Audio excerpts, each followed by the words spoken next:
أعوذ بالله من الشيطان الرجيم. بسم الله الرحمن الرحيم.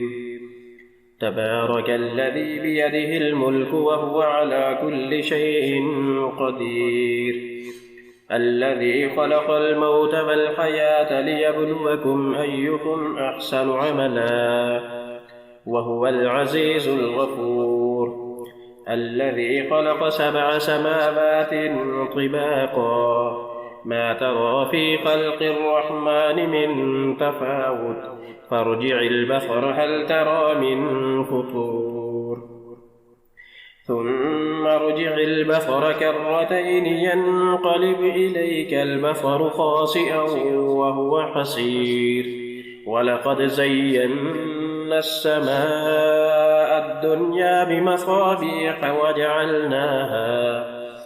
وجعلناها رجوما للشياطين وأعتدنا لهم عذاب السعير، وللذين كفروا بربهم عذاب جهنم وبئس المصير.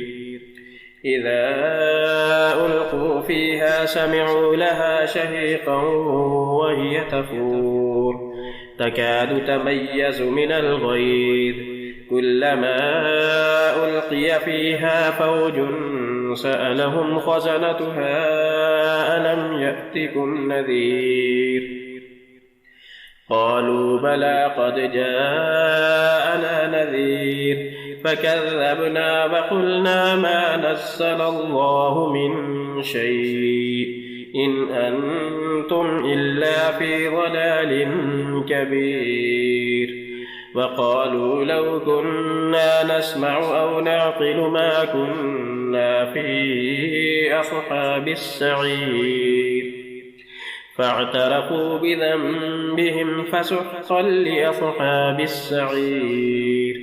إن الذين يخشون ربهم بالغيب لهم مغفرة وأجر كبير.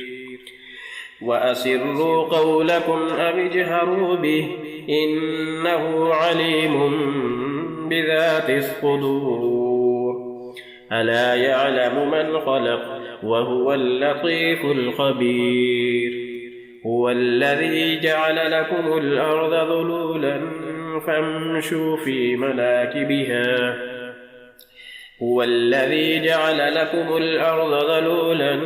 فامشوا في مناكبها وكلوا من رزقه وإليه النشور.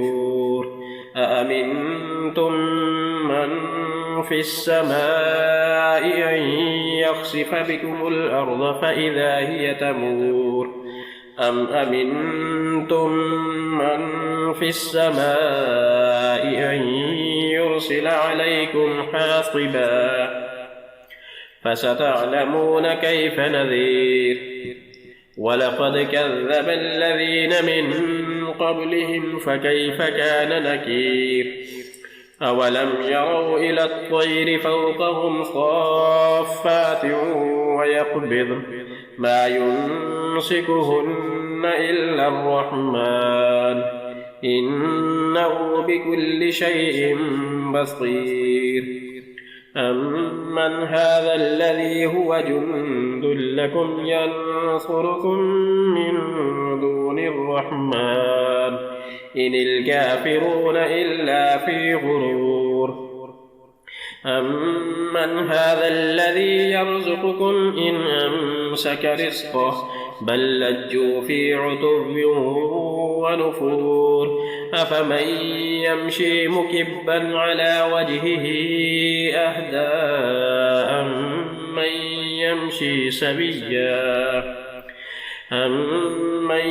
يمشي سويا على صراط مستقيم. قل هو الذي أنشأكم وجعل لكم السمع والأبصار والأفئدة قليلا ما تشكرون. قل هو الذي ذرأكم في الأرض وإليه تحشرون. ويقولون متى هذا الوعد إن كنتم صادقين.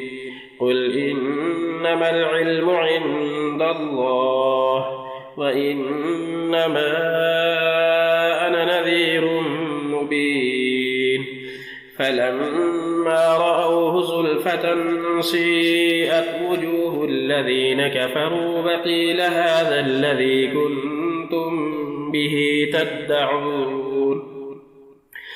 قل أرأيتم إن أهلكني الله ومن معي أو رحمنا فمن يجير الكافرين من عذاب أليم قل هو الرحمن آمنا به وعليه توكلنا فستعلمون من هو في ضلال مبين قل أرأيتم إن أصبح ماؤكم غورا فمن يأتيكم بماء معين صدق الله العظيم